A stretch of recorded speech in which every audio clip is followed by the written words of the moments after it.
안녕하세요. 예, 저는 일본어 강사 조준호라고 합니다. 프린트로 지금 나눠드렸을 텐데 지금 여기 있는 내용이 같은 거거든요. 같이 보시면 될 것 같습니다. 일단 제가 오늘 일단 제 소개부터 하면 조준호라고 하고요. 전에 제가 수업을 시작한 거는 2001년 정도? 1년인가 2년인가 기억이 안 나는데 그때부터 그 수능 수업하고 그때 이제 수능 수업하고 그리고 전공어 외고 전공어 수업하고 같이 수업 해오고 있었고요. 그리고 전에 이제 인터넷 스터디나 메가스터디에서도 하다가 이투스로 올려서 또 이투스에서 인강을 하다가 지금은 이제 인강을 안 하고 있고요.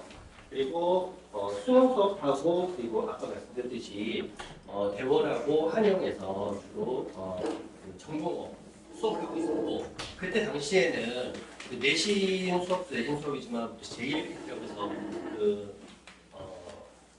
수업도 많이 그 수업 많이 했었거든요. 그냥 수시로 들어가는 데 있어서 도움이 돼서 그래서 그런 수업하고 내신 수업을 같이 하고 있었습니다. 그러다가 2022년도부터 지금 작년까지 한 2년, 2, 3년 정도 대치동 수업이 잠깐 빠져 있다가 다시 그 한영 작년에 올해죠. 올해 그 대원 일부 인원하고 그리고 한영 일부 인원만 해서 다시 대치동 수업을 시작했는데 그 사이에 쉰 건 아니고요.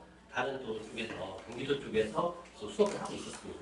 그러다가 다시 이번에 한영의 부관을 열어서 맡게 됐는데 전 지금 이제 한영반하고 경기외고라든지 김포 그리고 SNT 또 휘문고 영동고만 이런 수업들을 주로 하고 있습니다. 자 그리고 오늘 제가 말씀드릴 건 겨울방학 동안에 어떤 수업 시간 일단 말씀드리고요. 어떤 교재로 어떻게 공부할 건지 그리고 겨울방학 동안 진도는 어느 정도 나갈지 그리고 학원 수업하고 예를 들어 개인 과외 같은 것도 많이 생각을 하시거든요. 개인 과외라든지 학원 수업이라든지 또는 좀 혼자서 좀 키라가나 외우고 들어가는 거 뭐 이런 것들을 고려하고 계실 텐데 그 차이점이 뭐가 있는지 말씀을 드릴게요.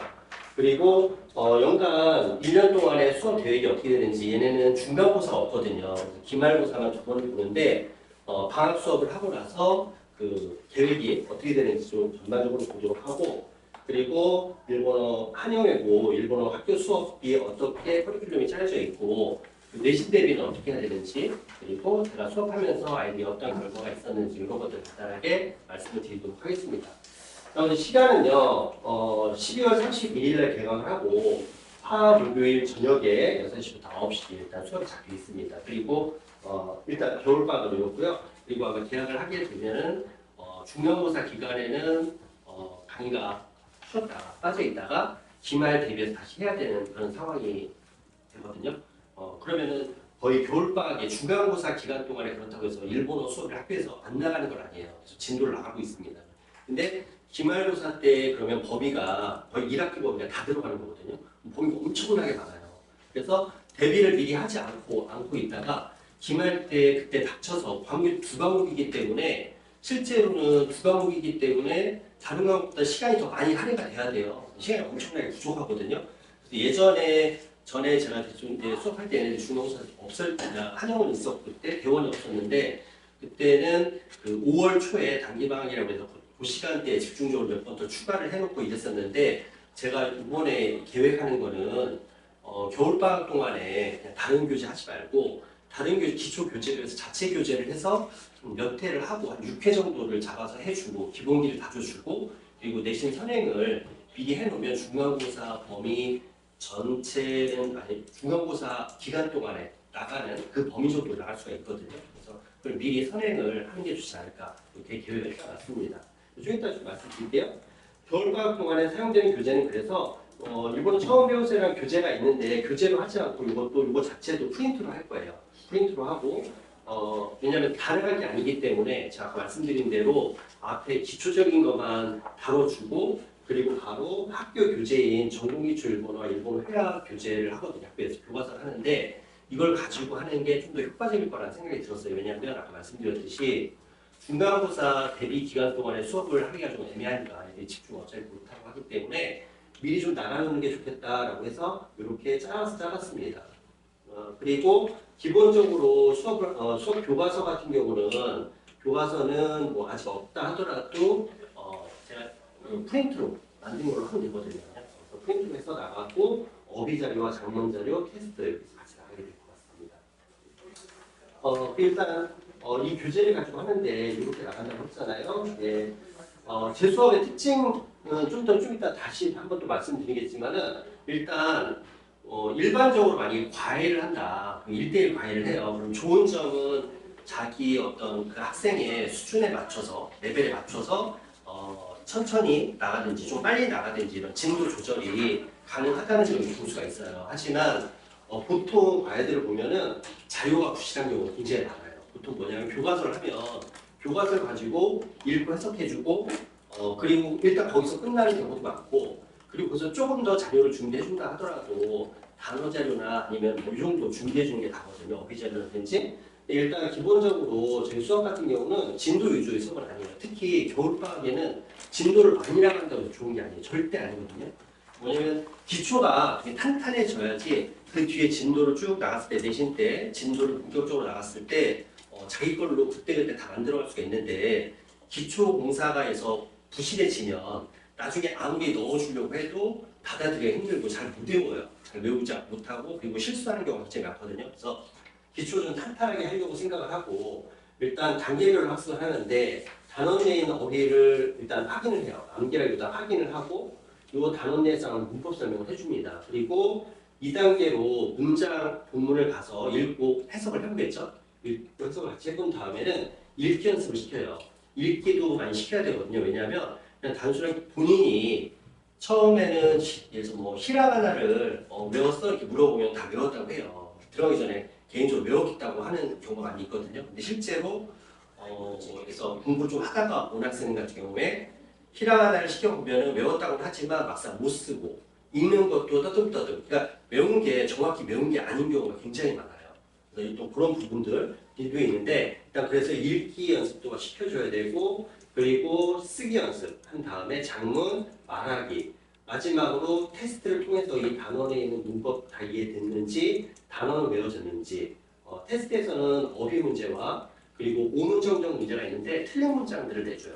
그러면 이 틀린 문장들을 수정하는 과정에서 보통 애들이 읽고 단어를 외우면 읽고 해석을 하거든요.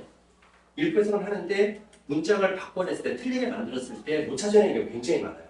이게 나중에 다시 한번 강조드리겠지만은 내신 대비할 때는 엄청나게 도움이 되고 실력 향상에도 엄청나게 도움이 되는 그런 문제예요. 그리고 장문 테스트하고 이렇게 테스트를 단원마다 쭉 나가게 됩니다. 이렇게 이게 이제 한 과를 진행하는 과정이라고 보시면 돼요. 그래서 자료에서도 어휘 자료, 장문 자료, 테스트 자료가 따로 프린트로 나간다는 거예요. 자, 그 예를 들면 간단하게 예시인데 일단 어휘 자료 같은 경우는 일본에는 한자가 있기 때문에 옆에 왼쪽에는 한자가 나와요. 제일 먼저 여기에 한자가 들어가고 여기에 한자 읽기 히라가나로 써져 있고요. 이 뜻이 있어요. 단어를 한번 쭉 확인을 하는 거예요. 이 단어에 나오는. 그 다음에서는 똑같은 건데 이 자리를 비웠죠. 이 자리를 비우는 거거든요. 그래서 읽고 뜻을 쓰는 거예요. 이 뜻을 쓰면서 단어를 한 번 더 외워줘요. 그리고 나서는 한자 부분만 가지고 여기에 요미가나라고 해서 히라가나로 쓰는 연습을 시키는 거죠. 그리고 마지막에 한글로 되어 있는 걸 보고 단어를 적는 거. 이런 과정을 통해서 하다 보면 단어들이 자연스럽게 좀 외워지거든요. 이런 과정이 있고 마지막으로 하나 더 좀 체크를 해야 될 게 기초에서부터 한자를 외워주는 게 중요하거든요. 한자 외우는 것까지 추가된다고 해서 한자를 좀 기본적인 걸 외워주는 게 좋아요. 왜냐하면 얘 교과서 자체가 전공기초 일본어라는 교과서가 아마 근데 올해 바뀔 수 있거든요. 2학년은. 그래서 그거 이제 새로 나오는 교재 가지고 해야 되는데 기존 거를 만약에 그 겨울방학 동안에 기존 약간 새로 바뀐 교과서가 나오면 그걸로 하면 되고 만약에 그때까지는 아직 안 나왔다 그러면은 뭐 미리 일단 전에 걸로 해도 크게 이제 뭐 그래도 도움이 많이 되기 때문에 그 내용을 가지고 일단 하는 게 좋을 것 같다는 생각을 하고 있어요.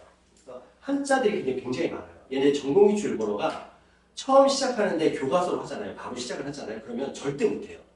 절대 못해요. 뭐냐면 내용 자체가 아까 어휘도 굉장히 어렵고 한자도 많이 나오고 그냥 히라가나 외우고 바로 할 수 있는 교재 자체가 아니에요. 그래서 전공기초 일본어로 안 하는 학교도 굉장히 많아요. 그러니까 이 대원이나 한영에서는 전공기초 일본어로 하고 있지만 제가 아까 경기도 학교들도 한다고 했잖아요. 그쪽에서는 이 다른 교재들을 하거든요. 좀 어려워서 좀 어렵기 때문에 다른 교재로 교과서로 하는 경우가 많이 있어요. 어렵기 때문에 아까 말씀드린 대로 기초를 좀 다져놓고 교과서를 하는 게 더 훨씬 더 수월하다라고 말씀드린 겁니다. 그리고 이건 좀 문법 설명 같은 이런 것들이 좀 정리가 되고 여기서 이제 읽고 해석하기가 될 거고요. 여기는 작문 연습하는 이런 식으로 프린트가 쭉 이어집니다.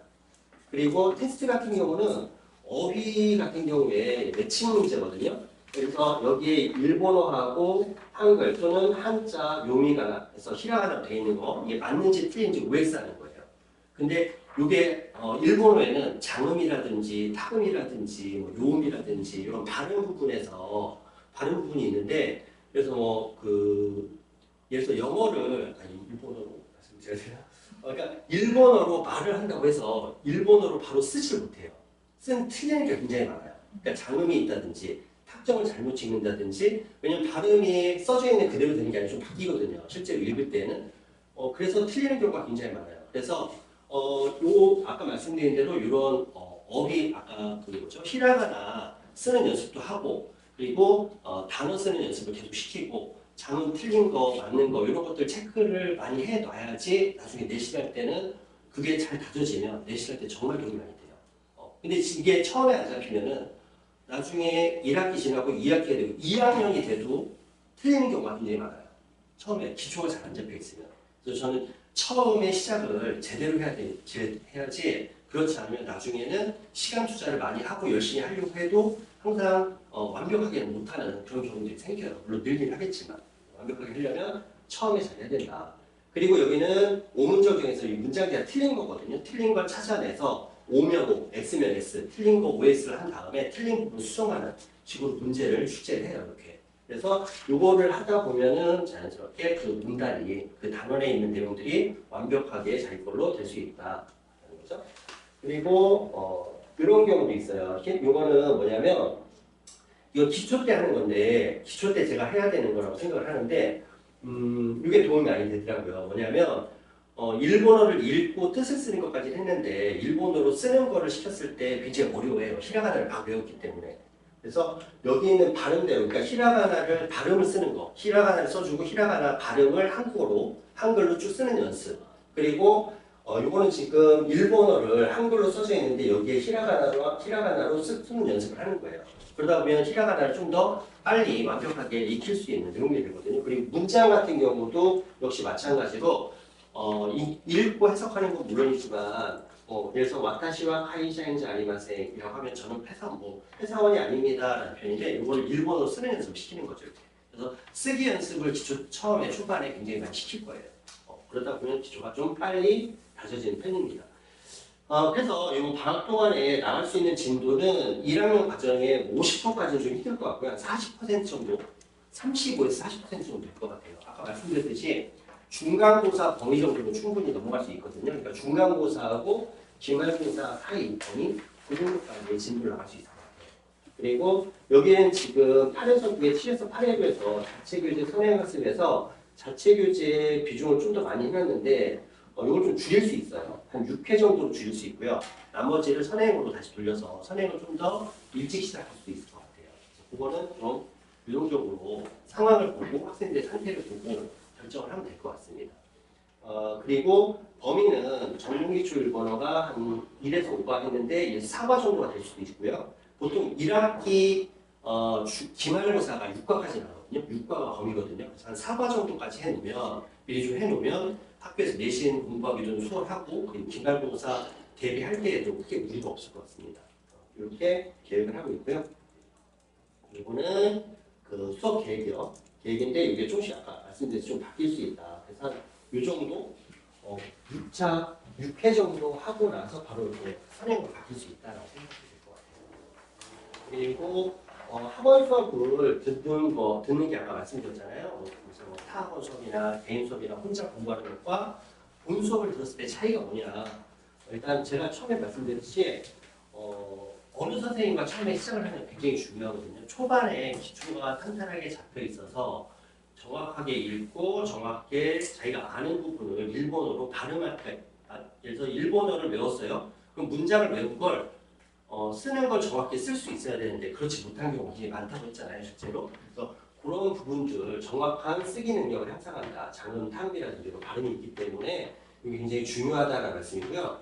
그리고 어휘암기 문법 이해는 기본적인 거고 이게 장문이나 또는 이 장문 돼 있는 거를 한글로만 되는 거 보고 말하는 연습을 통해 말하는 연습까지 하게 되면 회화 내신까지도 대비가 될 수 있다는 거고요. 그리고 가장 강조하는 유용하다라고 생각을 하는 게 오브저정 테스트 있잖아요. 이걸 통해서 실력 향상을 많이 시킬 수 있다라는 말씀을 드릴 수 있겠습니다. 그리고 일단 내신 학교 내신에 좀 적당한 최적화된 자료 같은 것들이 있기 때문에 아무래도 물론 뭐 타 학원에서도 나름대로 준비를 하겠죠. 근데 아무래도 실제로 사례를 보면 이제 이런 경우도 있어요. 그러니까 어떤 대학 교수 아는 대학 교수님이 과외를 주신 거예요. 외부로 들어가서 그랬는데 정말 잘한다. 1대1로 하니까 얼마나 잘하겠어요. 이렇게 시키고 해서 잘한다 그랬는데 막상 내신을 보니까 7등급이 나온 거예요. 내신에서. 물론 이제 한영 얘기는 아니에요. 다른 학교 얘기인데 다른 학교에서 사례인데 7등급이 나온 거예요. 근데 잘한다고 부르는데 등급이 너무 안 나왔으니까 그래 너무 못한다고 생각을 하신 거예요. 그래서 나중에 2학기 때 보내셨거든요. 저희 학원에 보내서 수업을 했는데 2학기 때 3등급이 떴어요. 근데 3등급도 뭐냐면 1등급이 그러니까 한 문제를 틀렸거든요. 근데 1등급이 없고 2등급, 3등급인데 2, 3 정도 요 정도 나온 거예요. 그러니까 굉장히 잘 본 거죠, 형을. 그런 결과가 나왔거든요. 그러니까 얘가 아예 못한 게 아니에요. 못한 건 아닌데 잘 하는데 정확성이 떨어지는 거예요. 그래서 뭔가 계속 틀리는 거예요. 문제를 보게 되면. 그럼 그런 부분들을 이 문제를 통해서 잡아준 게 아닌가라는 생각을 하거든요. 그런 사례들도 있고 그리고 올해 대원 3학년 졸업하는 학생 같은 경우 2학년 2학기부터 또 이 SNT에서 소개받아가지고 따로 해줬는데 이번에 3학년 수능에서 점수 굉장히 잘 받은 학생이 있거든요. 수능 2개 틀린 학생이 있어요. 근데 그 학생이 다른 과목들 성적이 다 좋았는데 물론 내신도 그때는 이제 뭐 정시를 이렇게까지 잘 볼 거다라는 생각은 못했고 내신을 잘해야 되는데 다른 과목이 잘 나오는데 일본어가 4, 5등급이 나오는 거예요. 그래서 이게 문제가 되는 거예요. 이게 서울대 가려면은 일본어 전공어 내신도 들어가기 때문에 이 문제가 되죠. 그래서 따로 해줬어요. 이 친구를. 그래서 3등급하고 2등급, 그러니까 2등급에 아깝게 안 돼서 3등급, 2등급 왔다 갔다 하는 정도까지 올려놨거든요. 바로 올려줬거든요. 그래서 그것만 해도 얘한테 별점이 너무 많이 된 거죠. 근데 다행히도 그것보다 더 좋게 점수를 잘 가서 학교는 잘 갔어요. 일단 그런 경우들이 있거든요. 그래서 일단 그 자료 같은 것들이 무시할 수 없다. 자료가 무시할 수 없다는 말씀이고요. 그리고 혼자서 공부하는 데 역시 한계가 있겠죠. 관리를 받고 수업 내용에 대해서 숙제 검사하고 테스트 이런 과정을 통해서 차곡차곡 해나가는 게 중요하다는 말씀을 드릴 수 있겠습니다. 그리고 이런 것도 질문 많이 하시는데 중학교 때 일본어를 한 경우들이 있거든요. 중학교 때 했는데 언제부터 시작하면 될지 또 중학교 때 했다고 해가지고 방치하고 있으면 절대 안 돼요. 왜냐하면 중학교 수업 내용은 2회에서 4회 안에 두세 번 정도 수업을 하면 그 내용은 끝나요. 거의 끝난다고 보시면 돼요. 왜냐하면 그때는 문장 몇 개 외우고 히라가나 외우고 한 개 다거든요. 거기서 뭐 문법 내용을 막 공부한다든지 이런 것도 없어요. 거의 없다고 보시면 돼요. 그래서 이거는 그냥 처음부터 그래서 내가 조금 위에 있다. 남들보다 좀 앞서갈 수 있다는 그러니까 상위에서 스타트할 수 있다는 그런 개념으로 처음부터 완벽하게 해나가는 게 중요하다고 해서 중간에 합류하는 것보다 처음부터 하는 게 좋다고 말씀드립니다. 그리고 연간 수업 계획은요. 일단 1, 2월 달에는 아까 말씀드린 대로 기초 다지기하고 내신 선행하고요. 그리고 5월 달에 중간고사 이후에 끝나면 1학기 기말 대비를 하는데 아마 이때 초반에는 좀 몰아서 5월 초에 시간적인 여유가 있을 때는 좀 몰아서 몇 번 더 수업 추가를 해서 해야 될 것 같습니다. 왜냐하면 과목이 2과목이다 보니까 분량이 많아요. 그리고 여름방학 때는 2학기 선행을 하고 그리고 이때도 마찬가지로 중간고사 기간 쉬었다가 2학기 기말 대비하고 이런 식으로 진행할 것 같습니다. 교과서는 전공기초 일본어하고 일본어 폐하가 있는데 이거 아까 말씀드렸듯이 올해 교과서가 바뀌게 될 수도 있으니까 그건 이제 참고로 하시면 될 것 같고요. 그리고 기말고사 한 분 다 그리고 진도를 아까 말씀드렸듯이 학교 진도를 미리 겨울방학 때 해놓는 게 중간고사 범위까지는 일단 적어도 미리 해놔야지 나중에 기말 때 그 부분을 한 번 더 훑어주고 그다음 그 뒤에 이어서 나가는 범위를 할 수 있다라고 생각합니다. 그리고 한영외고 시험 같은 경우는 실제로 문제가 조금 그러니까 엄청 어렵진 않은데 어려운 편이에요. 근데 이 모든 문제가 어렵다기보다는 사실 내신을 가르는 건 5문제 정도거든요. 물론 그 5문제 이외에 더 틀리는 학생들은 공부 너무 덜한 경우이고 그리고 보통 5문제 정도가 난이도가 있는 문제인데 여기서 내가 얼만큼을 더 맞느냐 이걸로 등급이 나눠진다고 생각하시면 됩니다. 근데 높은 난이도의 문제가 보통 어떤 거냐면 틀린 표현 찾기예요. 실제 내신에서 이렇게 나오거든요. 문장들이 쭉 나오는데 여기서 틀린 거를 고르는 거예요. 틀린 게 뭔지. 이게 뭐 1, 2, 3, 4, 5번 중에 틀린 거 하나를 찾으면 하나만 고르면 되죠. 그런데 그게 아니라 A, B, C, D를 넣어놓고 여기서 틀린 거를 모두 고르는 거. 이런 식으로 나와요. 그러니까 그리고 뭐 A, B, B, C 뭐 이런 식으로 보기가 나오기 때문에 하나만을 고르는 게 아니기 때문에 사실은 정확히 다 알고 있어요. 네 문장을 다 틀리고 맞고를 정확히 알고 있어야지 문제를 풀 수 있겠죠. 근데 이런 문제들 같은 경우에 아까 말씀드린 오문정점이 상당히 도움이 많이 돼요. 그리고 밑줄친 곳에 들어갈 수 있는 표현을 모두 골라라 이런 것들이 나오거든요. 근데 여기에는 학교에서 실제로 표현인데 그래서 뭐 대화문, 회화문인데 학교에서 배우지 않은 내용도 들어가요. 시험 문제 출제가 돼요.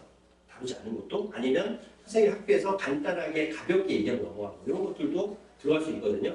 근데 그 문제들을 보니까 보통 수능 일본어가 있거든요. 수능 일본어 평가원 문제가 있는데 거기에서 주로 강조하는 표현들이 있어요. 근데 그런 표현들 응용한 문제들이 포함이 안 돼요. 그래서 보통 수업을 할 때 이런 문제들이 있었는데 이걸 굉장히 어렵다고 대처. 그러니까 어떤 그리고 밑줄 친 곳하고 바꿔 쓸 수 있는 거를 모두 골라라. 뭐 이런 문제들 이런 것들이 있는데 이런 것들은 다 교과서에 나오는 게 아니기 때문에 어렵거든요. 근데 그런 것들은 아까 말씀드린 여기 수능 내용에 기반한 거기 때문에 그 내용들을 추가로 설명을 좀 해주고 이런 것들을 알아둬야 된다라는 이런 것들 얘기해주면 내신할 때 대비가 될 것 같습니다. 왜냐하면 수능 수업을 했었다고 했잖아요. 지금은 안 하고 있지만 물론 수능에서 지금 일본어가 제외고가 대체가 거의 없기 때문에 지금 수업을 안 하고 있지만 그 수업을 오랫동안 해왔기 때문에 그 내용에 대해서 잘 알고 있기 때문에 이런 가능할 것 같습니다. 그리고 대비해서는 아까 말씀드린 대로 어휘 배치 문제, 오문정적 문제, 작문 이런 것들이 크게 도움이 될 것 같다. 예시를 보면 이거는 기출 문제인데 다른 거 이거 같은 경우는 지금 그냥 만든 거를 고르는 거 틀린 문장이 4개가 있고 맞는 게 하나가 있는데 이런 걸 고르는 이런 형태의 문제가 나왔고요. 여기는 밑줄 친문에 들어갈 말로 옳지 않은 것을 보기에서 있는 대로 고르는 거 그러면 보통 있는 대로가 A, B, C, D가 있으면 이런 식으로 성질이 나와요. 그래서 모두 다 알 수 있어야지 이런 형태라고 보시면 될 것 같아요. 그리고 이런 문제 같은 경우도 틀린 문장 같은 경우도 그냥 5개 중에 하나를 고르는 게 아니라 이런 형태로 A, B, C대로 나오고 모두 고르는 거 이런 형태로 나오는 것들이 아이들이 가장 어려워하는 문제 중에 포함이 된다고 보시면 돼요. 그리고 성과는 제가 오랫동안 해왔다고 했잖아요. 근데 사실은 이게 장점인지 단점인지 요즘 같으면 사실 잘 모르긴 하겠는데 근데 사실 오래됐기 때문에 학생들의 경험이 많잖아요. 학생들에 대한 경험이 많기 때문에 그 학생들에 따라서 어떤 식의 수업을 해야 되는지 이런 거에 대한 경험치가 많이 있는 것 같아요. 그리고 거기에 좀 더 정성을 더하면 좋은 결과가 나올 수 있지 않을까라고 생각을 합니다. 일단 수강생들이 전부 제 수업을 듣는 학생이 전부 1, 2등급이 될 수는 없죠. 근데 보통 겨울방학 때부터 수강을 한 학생들이 보통 1, 2등급에 포진하는 학생들이 꼭 있어요. 그 안에. 그 수강생들 중에 1, 2등급이 나오고 그리고 아까 말씀드렸듯이 뭐 전에 대원이나 한영 수업할 때도 그랬고 지금 하고 있는 경기도에 있는 외국 같은 경우도 그렇고 중간에 합류해서 성적을 올리는 등급을 올리는 이런 케이스들이 굉장히 많거든요. 그래서 수업 자체에 대해서는 좋다라고 괜찮다라고 자부할 수 있을 것 같습니다. 그러니까 보통 저는 이렇게 생각을 합니다. 쪽집게 수업이다. 그래서 문제를 딱딱 집어주는 게 예를 들어서 30문제를 집어서 15문제가 학교에서 나오는 게 맞추는 이런 식의 어떤 쪽집게 마무리 파이널 이런 게 아니라고 생각을 하거든요. 가장 중요한 건 일단은 기본기를 다져놓고 거기에서 하는데 이제 문제 중에서 대책은 다 나와요. 아까 말씀드린 4-5개 말씀드렸잖아요. 여기서 몇 개를 더 내가 다른 것들이 나올 수 있느냐 이게 사실은 조치거든요. 근데 거의 다 들어간다고 생각하시면 돼요. 수업 시간에 다른 내용들이 다 들어가기 때문에 그 부분만큼은 말씀드리고요. 그러니까 보통 이 수업을 들었을 때 뭐 일단 이 수업을 들었을 때 다른 방식의 어떤 수업보다 제가 생각할 때는 2-3등급 정도는 적어도 2개 등급 이상은 더 받을 수 있는 이런 결과치가 나오지 않을까. 그래서 뭐 5등급이 3등급이 나왔다 그러면 한 대에서 5등급이 나오면 3등급까지 올렸다고 생각하면 되는 거고 왜냐하면 전부 다 1, 2등급이 나온다고 말씀드릴게요. 왜냐하면 학생들의 성향에 따라서 정말로 1등급 맞는 애들, 2등급 맞는 애들이 있고 그리고 정말 안 하는 애들은 4등급이 나오는 경우도 생길 수 있어요. 근데 대체로 3등급까지는 만들려고 노력을 하거든요. 최소한. 그런데 4등급이 나오는 경우도 있긴 하지만 극소수. 근데 보통 수업을 잘 따라하고 성실히만 하면 좋은 결과가 나올 수 있다고 생각합니다. 노베이스도 그렇게 나와요. 네? 베이스 없는 애들도 그렇게 등급이 지금 제가 말씀드리는 거는 노베이스 말씀드리는 거예요. 네, 처음에 시작하는 학생들이 1, 2등급이 나와요. 안 나올 것 같지만. 왜냐하면 학교에 가면 이런 거 많이 걱정하시거든요. 그러니까 일본어 잘하는 애들 있잖아요. 가면 얘네들이 다 1, 2등급 다 잡는 거 아니냐라고 생각을 하시겠지만 꼭 그런 건 아니에요. 그러니까 걔네들이 3등급 이상 나오거든요. 그러니까 정말 일본어 잘하는 애들이 대충 해도 자기 혼자 해도 3등급은 나와요. 왜냐하면 쉬운 문제들 다 맞춰주고 그리고 좀 어려운 문제들도 어느 정도 하다 보니까 그 정도 나오지만 실제로 학교에서 등급을 가를 때에는 단순하게 일본어를 잘한다고 맞추고 못한다고 못 맞추고 이런 문제가 아니라 헷갈릴 수 있는 이런 문제들로 가르기 때문에 그런 문제들을 다루기 때문에 노베이스여도 충분히 1, 2등급 가능하다라고 말씀드릴 수 있을 것 같아요. 이 정도로 말씀드리면 될 것 같고 혹시 궁금한 점 있으시면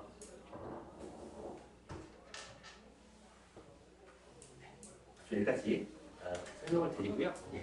인원은 많지 않을 것 같아요. 제가 공백이 대치동에서 한 2, 3년 정도 공백이 있어서 모르겠어요. 왜냐하면 선배들 보통 1, 2년 선배들의 이런 얘기들이 많이 있을 거예요. 그 공백이 많이 있어가지고 제 수업에 인원이 많지는 않을 것 같아요. 근데 적은 인원이지만 그 인원을 가지고 결과는 최상으로 만들어갈 생각입니다. 일단 올해는 일단 그렇게 생각을 하고 있습니다. 네. 자, 마치겠습니다.